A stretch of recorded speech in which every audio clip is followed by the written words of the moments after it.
Allah mengatakan wassalihin, para salihin, para ulama. Karena para ulama adalah warasatul anbiya, mereka pewaris para nabi. Kata Nabi SAW, innal anbiya lam yuwarrithu dinaran wala dirhaman.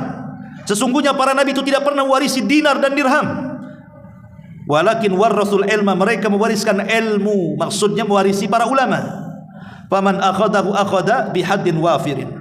Siapa yang mengambil ilmu maka dia mendapatkan bagian yang sangat besar dalam Islam. Innal ulama warasatul anbiya.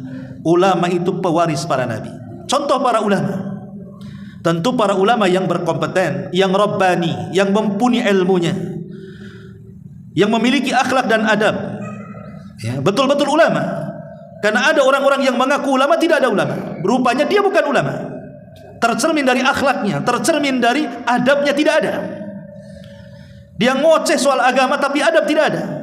Padahal di zaman Imam Ahmad rahimahullahu ta'ala, banyak orang yang hadir di majlis Imam Ahmad itu tidak mengambil riwayat, tapi mereka mengambil adab. Bahkan bukan setahun, 2 tahun, ada yang sampai 40 tahun hanya ingin mencari adab kepada Imam Ahmad ibn Hanbal rahimahullahu ta'ala.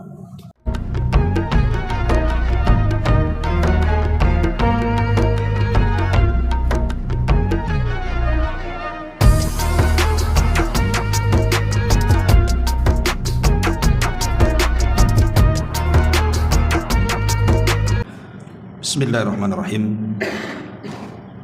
Assalamualaikum warahmatullahi wabarakatuh. Alhamdulillah. Alhamdulillahilladzi hadana li hadza wa ma kunna linahtadiya laula an hadanallah. Asyhadu an la ilaha illallah wahdahu rabbil la syarika lah. Wa asyhadu anna Muhammadan abduhu wa rasuluhu alladzi la nabiyya ba'dah, amma ba'du. Hadirin dan hadirat yang dimuliakan Allah Subhanahu wa taala. Alhamdulillah di malam hari ini kita masih bisa dipertemukan di Masjid Muhajirin. Semoga Allah Subhanahu wa taala menjaga kepada yang telah membangunnya dan juga yang memakmurkannya.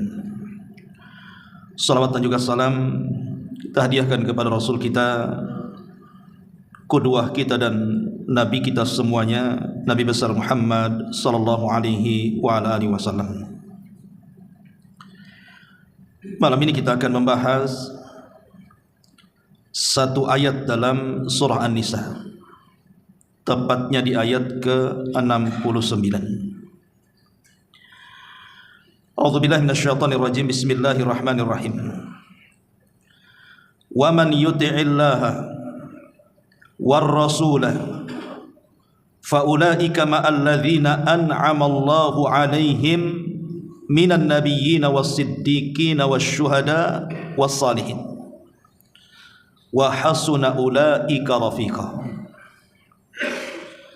Dan barang siapa yang mentaati Allah dan juga Rasulnya, mereka itulah akan bersama-sama dengan orang-orang yang telah dianugerahkan nikmat Allah atas mereka, yaitu para nabi, para siddiqin dan orang-orang yang mati syahid, serta orang-orang saleh. Mereka itulah teman yang paling baik kelak di akhirat. Ayat ini ada asbab nuzulnya. Di zaman Nabi SAW ada seorang sahabat namanya Thauban. Thauban ini budak yang dimerdekakan Nabi, makanya disebut Thauban Maular Rasul. Thauban ini sahabat yang paling mencintai Nabi SAW. Satu hari tidak memandang wajah Rasul, maka akan terasa sakit pada seluruh kujur badannya. Sampai satu hari Nabi SAW safar, Thauban tidak tahu, sehingga dia terkadang datang ke masjid Nabi, tidak dilihatnya Nabi, atau di tempat-tempat yang Nabi SAW biasa duduk di situ pun tidak diketemukan, sehingga dia bertanya, kemana Rasul? maka orang-orang menyebutnya dia sedang safar. Disitulah dia mulai sakit, karena satu hari tidak memandang wajah Rasul, maka dia langsung sakit. Dan sakitnya semakin memarah sehingga sampai dia tidak bisa bangun. Ketika Nabi SAW pulang dari safar, maka Nabi SAW mendengar bahwa Thauban sedang sakit parah. Maka Rasul kemudian mengunjungi Thauban radhiyallahu an, kemudian bertanya, apa yang membuat anda sakit? Disitulah Thauban radhiyallahu an kemudian bicara dengan Nabi dan mengatakan, ya Rasulullah, aku sangat mencintaimu. Kalau satu hari saja aku tidak menatap wajahmu, maka aku akan sakit seperti ini. Dan tertambah-tambah sakitku apabila aku mengenang kematianku dan kematian dirimu, karena pasti kita akan meninggal.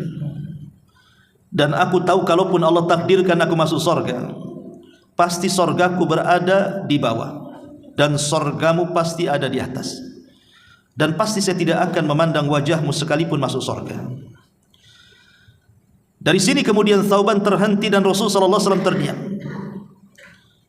Ketika Nabi SAW terdiam, itulah Jibril datang, kemudian menurunkan surah An-Nisa 69 ini. Turunlah ayat ini, wa man yuti'illaha wa rasul faulaika ma'alladzina an'ama Allahu 'alaihim minan nabiyyin was-siddiqin wasyuhada'i was-salihin wa hasuna ulaika rafiqa. Maka barang siapa yang mentaati Allah sama dengan orang-orang yang dianugerahkan nikmat Allah atas mereka. Merekalah para nabi, para siddiqin, dan orang-orang yang mati syahid serta orang-orang saleh, dan merekalah teman terbaik di akhirat. Artinya bahwa siapapun yang mencintai Nabi SAW, maka dia akan bersama orang yang dicintainya. Ma'asyiral muslimin yang dimuliakan Allah Subhanahu wa taala, ayat ini dijadikan dalil oleh para ulama tentang pentingnya kita ini mengambil qudwah, mengambil contoh dalam kehidupan kita. 17 kali saya, anda dan siapapun yang melaksanakan salat 5 waktu, kita senantiasa membaca kalimat ihdinas siratal mustaqim siratal ladzina an'amta alaihim.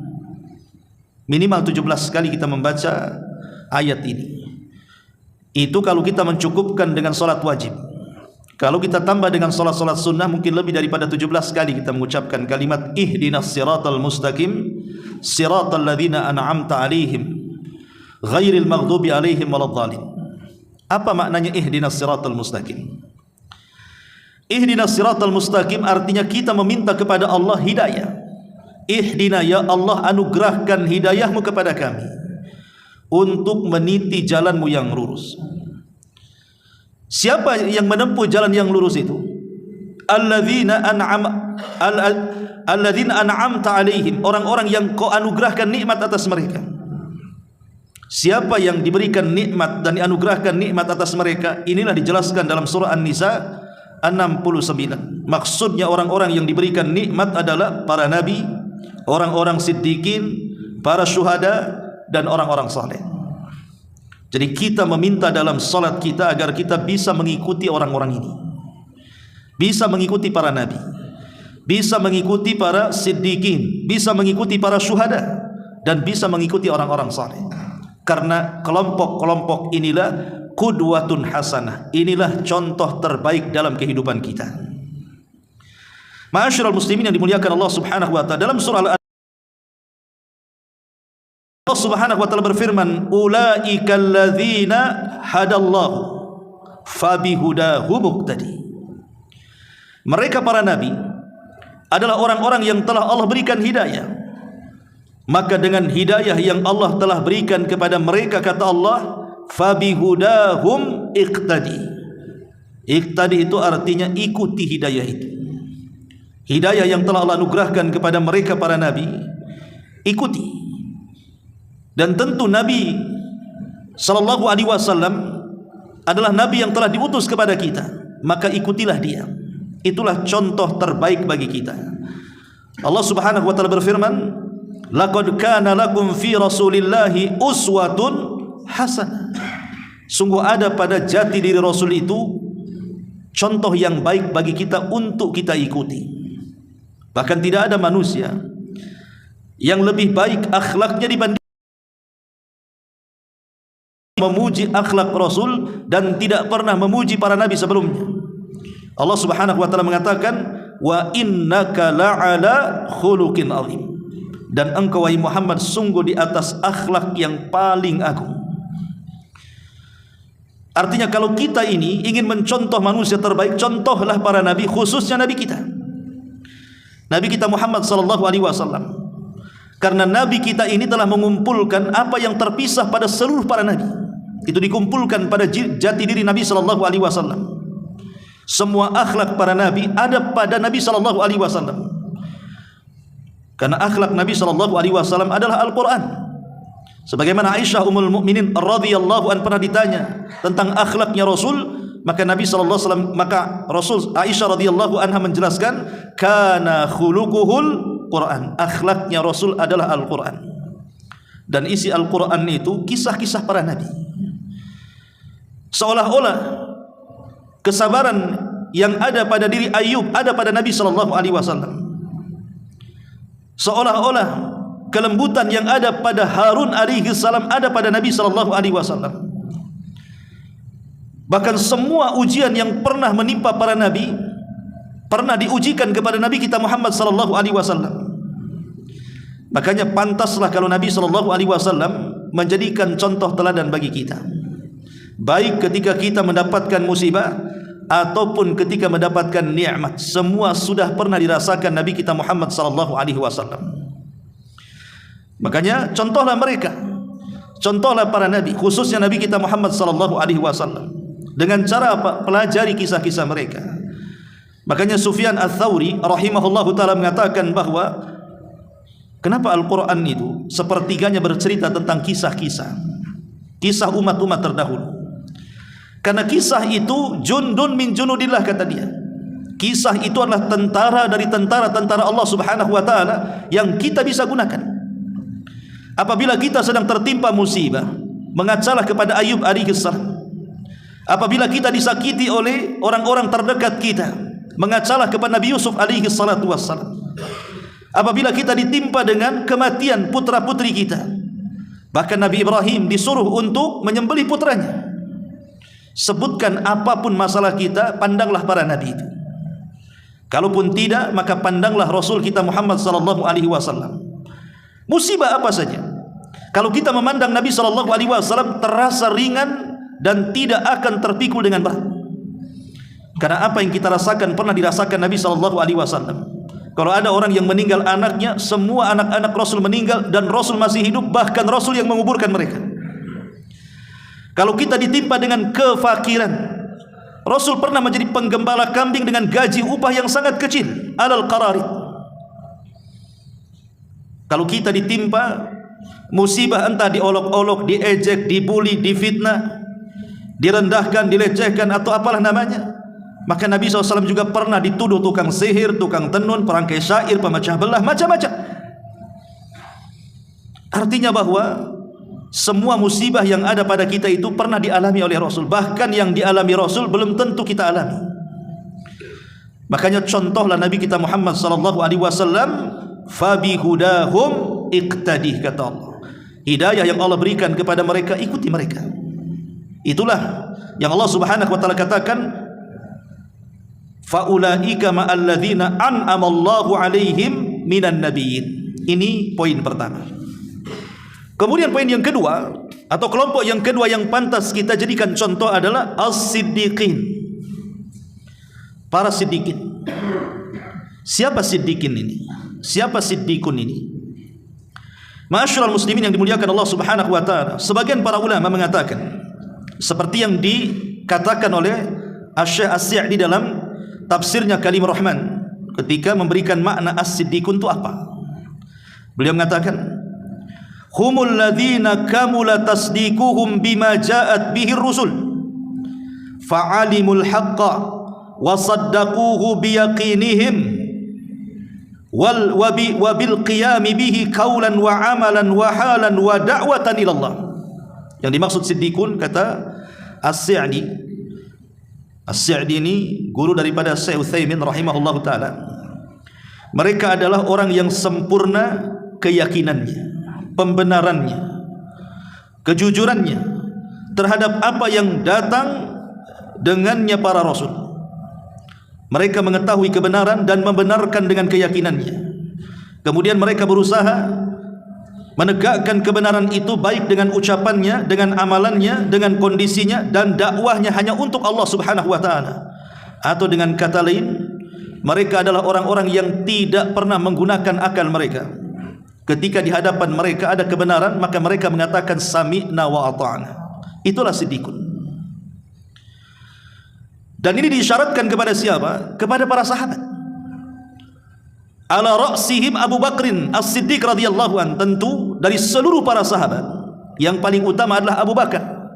Itulah yang kemudian nama Abu Bakar di ujungnya disebut As-Siddiq, sehingga panggilannya Abu Bakar As-Siddiq. Kenapa As-Siddiq? Karena Abu Bakar adalah orang yang paling sempurna, membenarkan apapun yang datang dari Nabi SAW dengan keyakinannya tanpa ada keraguannya, dan berusaha untuk menegakkan kebenaran yang sudah diterima dari Nabi SAW, baik dari segi ucapannya, perbuatannya, atau dakwahnya. Itulah Abu Bakar Siddiq radhiyallahu anhu. Makanya Nabi SAW sampai mengatakan iqtadu billadaini min ba'di, Abu Bakrin wa Umar. Ikutilah dua manusia sepeninggalku, kata Rasul. Pertama Abu Bakar, kemudian Umar. Kenapa Abu Bakar menjadi orang nomor dua yang harus kita contoh? Karena dia adalah as-siddiqun. Memang betul-betul orang-orang yang pencinta kebenaran, yang sangat hakikat betul-betul dia pecinta kebenaran. Bahkan dia orang nomor dua setelah Nabi SAW. Apa rahasia Abu Bakar sehingga dia menjadi orang nomor dua setelah Nabi SAW yang harus kita cintai? Ma'asyiral muslimin yang dimuliakan Allah Azza wa Jalla, karena Abu Bakar ini dia memiliki amalan yang tidak dimiliki para sahabat yang lainnya. Apa amalan Abu Bakar Siddiq radhiyallahu an? Amalan Abu Bakar Siddiq adalah bima waqara fi qalbihi. Apa yang ada dalam hatinya itu tidak ada di hati-hati para sahabat. Abu Bakar ini memiliki hati yang luar biasa dan tidak dimiliki oleh seluruh para sahabat. Sebenarnya ikhwatu fiddin muliakan Allah Subhanahu wa taala, kalau lihat sejarah para sahabat, contoh Bilal Ibn Rabah radhiyallahu anhu, itu pernah disiksa habis-habisan oleh majikannya Umayyah ibn Khalaf. Bahkan dia pernah diikat di batu, kemudian 3 hari dijemur di tengah-tengah terik matahari dan dicambuk sampai hampir mati. Tapi Bilal hanya mengatakan ahadul ahad, ahadul ahad. Dia berusaha menikmati siksaan majikannya demi mempertahankan tauhid. Meski demikian, tetap Abu Bakar jauh lebih mulia dibandingkan Bilal. Ammar ibn Yasir, keluarganya dibantai oleh Abu Jahal. Pertama ibunya Sumayyah mati ditusuk kemaluannya dengan tombak sampai ke perutnya, kemudian mati syahid. Kemudian suaminya Yasir tak kalah juga disiksa habis-habisan, kemudian mati syahid. Kemudian Ammar putranya disiksa supaya mengucapkan kalimat kufur, kalau tidak dia pun akan terkena nasib yang sama dengan ayah ibunya. Sampai Nabi SAW mengatakan, isbiru ya ala Yasir fa inna mau'idakumul jannah. Sabarlah keluarga Yasir, karena tempat duduk kalian adalah surga. Meski keluarga Ammar ibn Yasir ini adalah keluarga yang pertama yang mati syahid dalam Islam, tetap Abu Bakar jauh lebih unggul dan lebih mulia dibandingkan keluarga Ammar ibn Yasir. Ma'asyiral muslimin yang dimuliakan Allah Azza wa Jalla, ataupun dari segi infak, banyak para sahabat yang berinfak itu boleh jadi lebih besar infak mereka dibandingkan Abu Bakar, seperti Abdurrahman ibn Auf dan sahabat-sahabat yang lainnya. Tapi tetap Abu Bakar jauh lebih mulia, lebih baik dibandingkan Abdurrahman ibn Auf.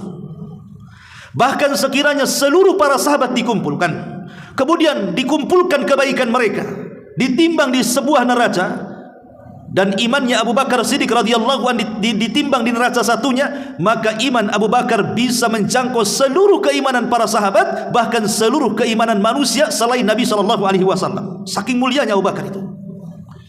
Makanya wajar kalau seandainya dia menjadi orang nomor 2 untuk kita contoh. Apa yang harus dicontohkan? Kenapa Abu Bakar luar biasa? Tadi saya katakan bima waqara fi qalbi, karena Abu Bakar ini punya hati yang tidak dimiliki sahabat yang lain. Amalan itu ada 2, ikhwan.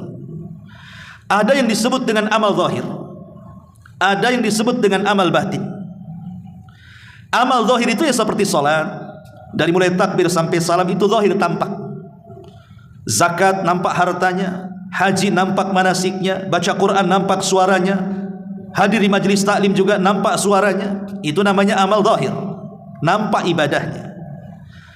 Tetapi walaupun orang itu mengamalkan salat dari wajibnya sampai sunnahnya, mengamalkan puasa dari wajib sampai sunnahnya, mengamalkan zakat sampai sedekahnya, mengamalkan haji dan umrohnya, dan amalan zahir yang lainnya, tidak akan diterima kecuali kalau amalan hatinya diterima. Tapi kalau amalan hatinya tidak diterima, maka amalan badannya juga tidak akan diterima. Makanya Allah Subhanahu wa taala ketika mengkisahkan tentang kisah Habil dan Qabil, di mana keduanya berkorban dan Allah terima korbannya Habil dan Allah tolak korbannya Qabil, kemudian Habil menasihati Qabil dan mengatakan innama yataqabbalullahu minal muttaqin. Wahai Qabil, Allah tidak akan menerima amalan siapapun kecuali bersumber dari ketakwaan. Dan Rasul mengatakan at-taqwa hahuna, takwa itu di dalam, di hati, itulah takwa. Yang Nabi SAW katakan, inna fil jasadi mudghah idza saluhat saluhal jasadu kulluh wa idza fasadat fasadal jasadu kulluh ala wahiyal qalbu. Ingatlah, dalam badan manusia itu ada segumpal daging. Kalau dia baik, baik semuanya. Kalau dia jahat, jahat semuanya. Itulah hati manusia. Kalau hati manusia baik, hati manusia bersih, hati manusia dipenuhi dengan kebersihan, tidak ada penyakit-penyakit di dalamnya, maka amalan zahir dengan sendirinya akan ditolak oleh Allah, akan diterima oleh Allah Subhanahu wa taala. Makanya salat 1 rakaat dengan kejernihan hati itu lebih baik dari seumur hidup dia salat tapi dipenuhi dengan kekotoran hati. Sedekah walaupun boleh jadi mungkin 1.000, 2.000 perak, tapi dengan kejernihan hati dan keikhlasannya jauh lebih baik dibandingkan triliunan orang sedekah kalau dikotori hatinya dengan riya, ujub, sum'ah dan yang semacamnya. Ma'asyiral muslimin yang dimuliakan Allah Azza wa Jalla, membaca 1 ayat Al-Quran tapi dengan kejernihan hati dan keikhlasannya jauh lebih baik dibandingkan menghatamkan Quran asik bolak-balik dihatamkan, tapi dia membaca tidak dengan kejernihan hati, penuh dengan riya dan ujub. Itulah yang menjadikan kenapa Abu Bakar Siddiq itu unggul dibandingkan seluruh para sahabat, karena dia punya kejernihan hati yang tidak dimiliki oleh para sahabat. Apakah para sahabat ada yang tidak jernih hatinya? Ingat pada minggu yang lalu ketika kita memahami makna takwa, ketika Nabi SAW kumpul bersama para sahabat, tiba-tiba sahabat menceritakan tentang seorang sahabat yang penuh kehidupannya dengan ibadah, bahkan dinilai tidak ada yang bisa menandingi sahabat itu dalam ibadahnya. Saking rajinnya salat malamnya, puasa sunnahnya, baca Qur'annya, zikirnya dan begitu seterusnya, dipuji banyak sahabat. Ketika mereka sedang berbicara tentang sahabat itu, rupanya datang pula sahabat yang dibicarakan itu. Tapi ketika Rasul melihat wajahnya, Rasul mengatakan wajah orang itu penuh dengan sentuhan setan. Sahabat lain heran, ya Rasulullah, setahu kami tidak ada yang lebih ibadahnya dibandingkan dia. Kenapa kau katakan di wajahnya ada sentuhan setan? Kata Rasul, nanti kalian akan tahu. Tiba-tiba kemudian sahabat yang dibicarakan datang dan bergabung dalam majlis itu. Kemudian Rasul bertanya dengan jujur dan mengatakan, wahai fulan, jawablah dengan jujur. Kata sahabat ini, tentu wahai Rasul. Apakah apabila engkau pergi menemui kaummu, menemui kabilahmu, ada dalam hatimu perasaan bahwa engkau lebih baik dibandingkan mereka? Maka sahabat ini mengatakan, iya wahai Rasul. Pantaslah, kata Rasul, di wajahmu penuh dengan sentuhan setan. Karena dia merasa ujub masalahnya. Dia merasa lebih baik dibandingkan kaumnya. Makanya ada istilah kalau orang melakukan dosa sepanjang hayatnya dia berdosa, kemudian hidayah masuk ke dalam hatinya dan dia menyesal kemudian menangis karena dosanya, jauh lebih baik dibandingkan yang kehidupannya dipenuhi dengan ibadah seumur hidupnya, tapi dalam hatinya ada ujub, seolah-olah dia lebih baik dibandingkan orang. Itulah hati yang dimiliki Abu Bakar Siddiq radhiyallahu anhu, hati yang sangat bersih, yang tidak ada keraguan dengan kebenaran yang datang kepada Rasul. Dalam peristiwa Isra Mi'raj, ketika semua orang-orang yang sudah memeluk Islam, para sahabat, ada keraguan betul tak Rasul itu melakukan Isra Mi'raj, karena akal menolaknya. Macam mana Rasul bisa melakukan perjalanan sengebut itu dalam satu malam, dari Masjidil Haram ke Masjidil Aqsa, dari Masjidil Aqsa melintasi beberapa langit sampai ke langit ke-7, sampai ke Sidratul Muntaha, balik lagi ke Masjidil Aqsa, pulang lagi ke Mekah? Logika tidak menerimanya. Hampir para sahabat ada yang ragu-ragu tentang kisah itu, sehingga ada orang kafir datang kepada Abu Bakar, karena ketika peristiwa dikumpulkannya manusia oleh Abu Jahal, Abu Bakar tidak hadir. Sehingga adalah orang musyrik datang menemui Abu Bakar dan mengatakan, wahai Abu Bakar, inna sahibak, sesungguhnya kawanmu si Muhammad itu telah mengarang sebuah cerita. Kemudian ceritakan, masa iya dalam satu malam dia melakukan perjalanan dari Masjidil Haram ke Masjidil Aqsa, dari Masjidil Aqsa ke Sidratul Muntaha, balik lagi ke Aqsa, balik lagi ke Haram, dalam satu malam loh Abu Bakar. Tapi apa jawaban Abu Bakar? Dia tidak ada kekotoran dalam hatinya. Dia justru membantah dengan menjawab yang tidak bisa lagi dibantah. Apa kata Abu Bakar? Wahai fulan, kalau seandainya nabiku, maksudnya Muhammad sallallahu alaihi wasallam, menceritakan sebuah peristiwa yang jauh lebih mustahil daripada peristiwa Isra Mi'raj, maka aku orang yang pertama membenarkannya. Apa kata Abu Bakar? Kalau Rasul dia menceritakan sebuah cerita yang dalam cerita itu lebih menghayal lagi dibandingkan peristiwa Isra Mi'raj, la saddaqtuha, aku akan membenarkannya. Aku yang pertama kali membenarkannya. Sejak itulah Abu Bakar disebut As-Siddiq, karena dia membenarkan apapun yang diceritakan Nabi, masuk akal ataupun tidak masuk di akal. Dia akan mengatakan sami'na wa ata'na.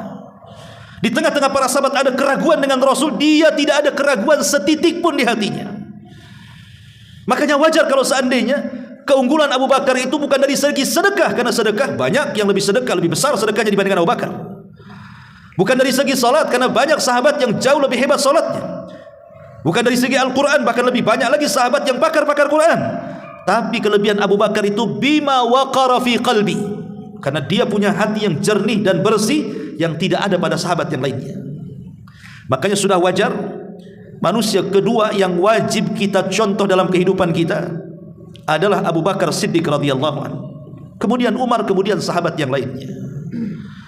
Dan secara umum para sahabat Nabi sallallahu alaihi wasallam adalah orang yang layak dicontoh, karena dialah atau merekalah para sahabat yang betul-betul telah mencontoh Rasul dengan raga mereka, dengan waktu dan dana mereka, bahkan dengan jiwa-jiwa mereka, sehingga para sahabat layak dicontoh. Saya akan contohkan beberapa riwayat. Pertama, riwayat Abi Hurairah radhiyallahu anhu. Abu Hurairah radhiyallahu mengatakan, "Awsani khalili bi thalathin la ada'uhunna hatta amut.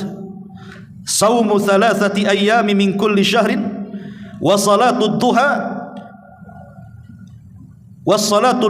wa naumu ala witrin." Rawahul Bukhari wa Muslim.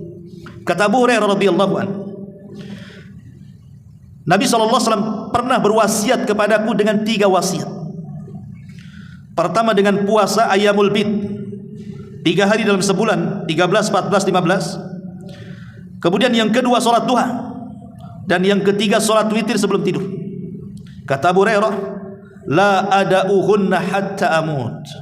Aku tidak pernah meninggalkan apa yang diwasiatkan Rasul itu sampai kematian menjemputku. Begitulah taslimnya para sahabat, ikhwan. Nabi SAW wasiatkan kepada Abu Hurairah, maka wasiat itu dipegang Abu Hurairah sampai menjemput wafatnya. Dia tidak pernah meninggalkan Ayyamul Bid, dia tidak pernah meninggalkan duha, bahkan tidak pernah meninggalkan witir sebelum tidur. Karena itu wasiat Rasul kepada dirinya. Atau contoh yang lain, dijelaskan dari Amr ibn Aus rahimahullahu ta'ala, dia mengatakan, haddatsani Ambasatu ibnu Abi Sufyan, telah menceritakan kepadaku Ambasah bin Abi Sufyan, fi maradihi, saat dia merasakan sakit, alladzi mata fihi, yang membuat mati karena sakitnya, bi haditsin yatasaru ilaihi, dengan sebuah hadis yang ia membisikkan dengan hadis itu ke telingaku.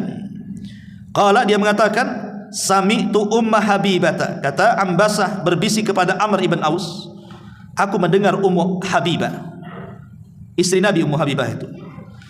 Sami'at Rasulullah sallallahu alaihi wasallam yaqul, dia mendengar, Ummu Habibah mendengar Rasulullah SAW bersabda, man shalla isnatai asyrata rak'atan fi yaumin wa lailatin bunya lahu bihinna baitun fil jannah.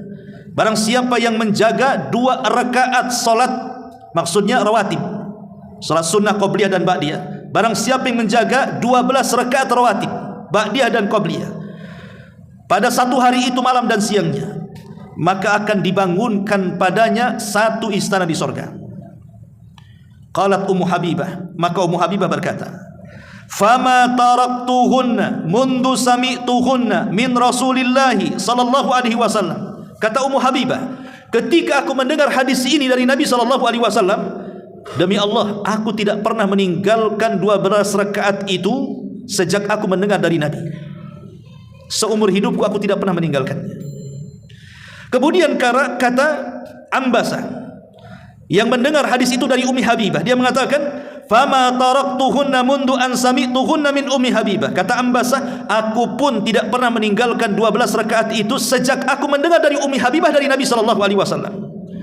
Kata Amr ibn Aus, yang ia meminta kepada Ambasah untuk menceritakan hadis dari Rasul, dia pun mengatakan, ma taraktuhunna mundu sami'tuhunna min Ambasah, aku pun tidak pernah meninggalkan 12 rakaat itu sejak aku mendengar dari Ambasah, dan Ambasah mendengar dari Ummi Habibah, dan Ummi Habibah mendengar dari Nabi sallallahu alaihi wasallam. Lihat, itulah para sahabat. Mereka adalah orang yang paling mencontoh Rasul. Maka kalau kita ingin mencontoh, contohlah orang yang paling mencontoh Rasul setelah Nabi sallallahu alaihi wasallam dan mereka para sahabat. Atau contoh yang lainnya dari An ibni Abi Layla, qala, dia mengatakan dari Ibnu Abi Layla, dia mengatakan, haddatsani Ali, telah menceritakan kepadaku Ali bin Abi Thalib, anna Fatimah ta'atat an-nabiy sallallahu alaihi wasallam tashku ilaihi ma talqa fi yadiha min alamir raha wa balghaha annaha ja'ahu raqiqun fa'atathu tas'aluhu khadiman falam tusadifuhu fadzakartu dzalika li Aisyah radhiyallahu anha falamma jaa akhbarathu Aisyatu qala faja'ana wa qad akhadna madaji'ina fadhahabna naqum faqala ala makanikuma faqa'ada baini wa bainaha hatta wajadtu barda qadamayhi ala batni faqala ala adullukuma ala khairi mimma sa'altuma idza akhadtuma madaji'akuma aw awaituma ila firashikuma fasabbiha 33 wa ahmada 33 wa kabbira 34 fa huwa khairun lakuma min khadimin faqala Ali fama taraktuha mundu an sami'tuhunna min Rasulillah sallallahu alaihi wasallam qila wala lailatas sifin qala wala lailatas sifin rawahul Bukhari. Jadi Ibnu Abi Layla ini menceritakan dari Ali radhiyallahu anhu, satu hari Fatimah ini dia mengadu karena keletihan. Karena semua urusan rumah tangga itu dipegang Fatimah, enggak ada pembantu di rumah Fatimah, padahal dia putri Nabi. Sehingga dia harus mencari kayu bakar. Kemudian dia pun harus mematah-matahkan kayu bakar, belum lagi mengadon-adonan, kemudian lagi memasak, mengepel, menyapu, mengurus anak, sehingga rusaklah kaki dan tangannya. Keletihan. Akhirnya dia mendengar Rasul baru pulang dari peperangan membawa tawanan banyak. Dia berkeinginan untuk meminta satu budaknya untuk menjadi pembantu di rumahnya. Datanglah dia kepada Rasul. Rupanya tidak berjumpa dengan Rasul, berjumpa dengan Aisyah, diceritakan kepada Aisyah. Kemudian dia pun pergi, Aisyah menceritakan kepada Nabi. Maka Nabi pun merasakan apa yang dirasakan putrinya Fatimah. Dia pun datang ke rumah Ali, karena Ali adalah suami dari Fatimah. Maka Rasul kemudian mendudukan keduanya. Kemudian kata Nabi SAW, aku sudah dengar apa yang kalian minta. Tetapi kata Nabi SAW, ala adullukuma ala khairim mimma sa'altuma, maukah kutunjukkan kepada kalian berdua, ku ajarkan beberapa kalimat jauh lebih baik daripada yang kalian minta. Kemudian Ali dan Fatimah mengatakan, tentu wahai Rasul, kalimat apa itu? Maka Nabi SAW bertasbihlah 33 sebelum tidurmu, bertahmidlah 33 sebelum tidurmu, bertakbirlah 34 sebelum tidurmu. Jadi genap 100.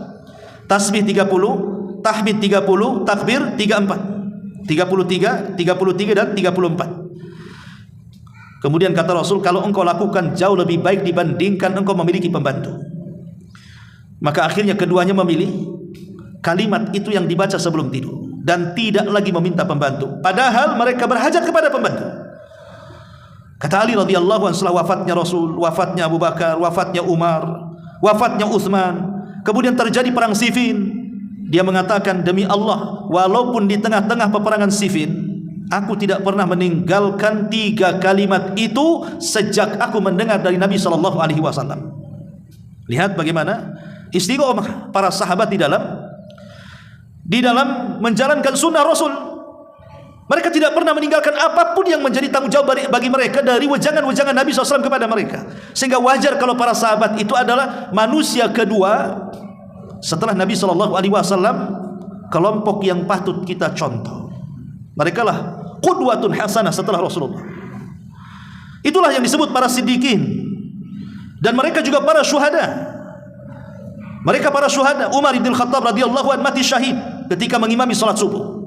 Ditikam oleh seorang majusi Abu Lu'lu sampai mati. Kemudian Ali radhiyallahu anhu mati syahid ketika dia berjalan hendak melaksanakan salat subuh, di tengah jalan ditikam oleh Abdurrahman ibn Mulzam. Kemudian dengan tikamannya itu menyebabkan Ali meninggal, mati syahid. Kemudian Utsman ketika dia sedang berpuasa dan membaca Al-Quran ditikam oleh kelompok Sabaiyah, bahkan dibunuh secara sadis, mati syahid. Dan mereka lah para syuhada. Mereka lah para syuhada. Itulah contoh-contoh kita. Dan yang terakhir tentunya Allah mengatakan wassalihin, para salihin, para ulama. Karena para ulama adalah warasatul anbiya, mereka pewaris para nabi. Kata Nabi SAW, innal anbiya lam yuwarrithu dinaran wala dirhaman. Sesungguhnya para nabi itu tidak pernah mewarisi dinar dan dirham. Walakin warasul ilma, mereka mewariskan ilmu, maksudnya mewarisi para ulama. Faman akhadahu akhada bihaddin wafirin. Siapa yang mengambil ilmu maka dia mendapatkan bagian yang sangat besar dalam Islam. Innal ulama warasatul anbiya. Ulama itu pewaris para nabi.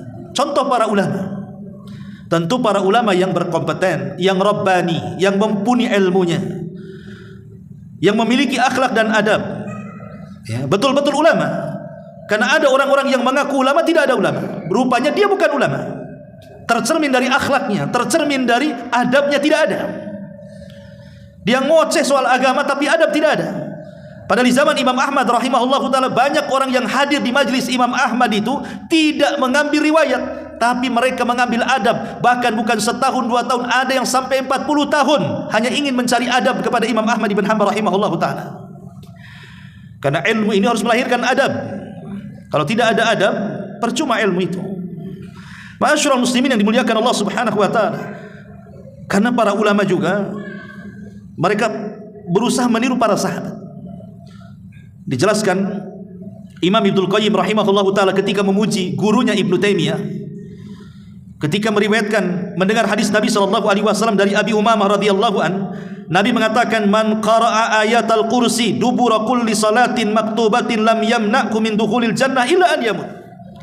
Dari Abu Umamah radhiyallahu an, Rasul bersabda, siapa yang membaca ayat kursi setelah solat wajib dan terus didawamkan, maka dia akan ada jaminan masuk surga dan tidak ada yang menghalangi masuk surga kecuali kematiannya.